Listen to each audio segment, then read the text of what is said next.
Let's see what Mr. Net Warrior has to say, shall we? Probably we'll have to do a lot of debunking. I'm going to bet. Let's see. So right off, seems CARR's had surgery on the same shoulder a few years ago, and this time he refused surgery in preference to therapy. I find this pretty discouraging. Your thoughts? Where are you getting that information? I don't think that's true. Well, he didn't have therapy this time. That we know.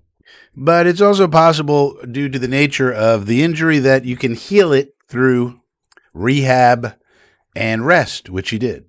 So about the same shoulder years ago, I don't think that's accurate. Tell me what your source of the information is, and I'll look it up, though, just to be honest.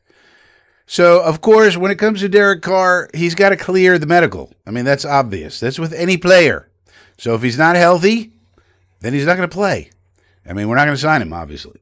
He says he's healthy. The brother says he's healthy. Everybody says healthy. So he's got to clear a physical, of course, just like anybody else, Mr. Net Warrior. So I know that it's a rough time to be a Jet fan right now. A lot of people out there are feeling very, very toxic and feeling very, very negative. And anything that happens that could be positive, we're going to look at the negative. I get it. I get it. It's been a rough time. It's been a rough time. But the thing about the injuries is he's got to clear the physical. If he's good to go, he's good to go. That's all that matters.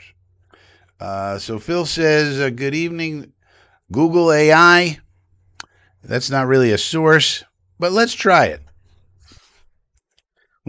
Because even if you have Google AI or one of these AIs, they got to tell you where they get the information from. They don't just generate it. So let's go to Grok and say, list all of the known injuries in his career and like I said, it doesn't really matter because he's got to clear the physical for Derek Carr and show sources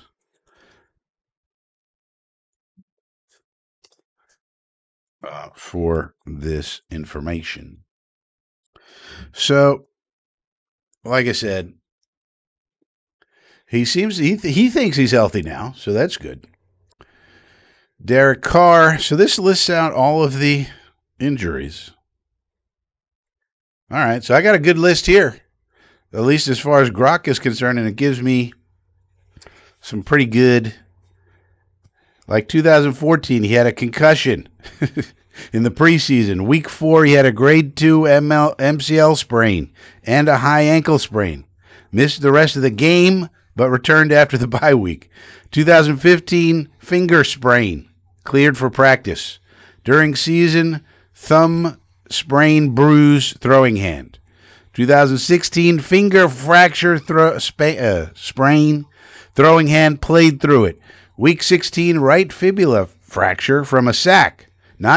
Season ending, missed finale, playoffs, derailed strong start. 2017, transverse process fracture in back, missed 1 game, returned for season.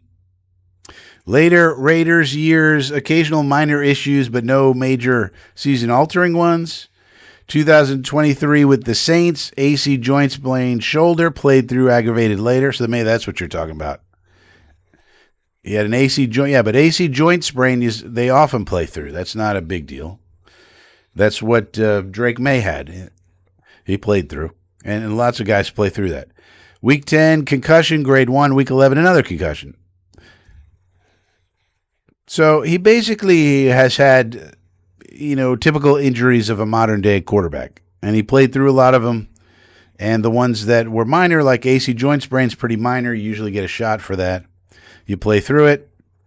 So there you go.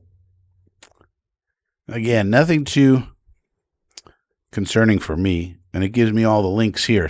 And I got all the links. So I think that's pretty accurate. So there you go, Net Warrior.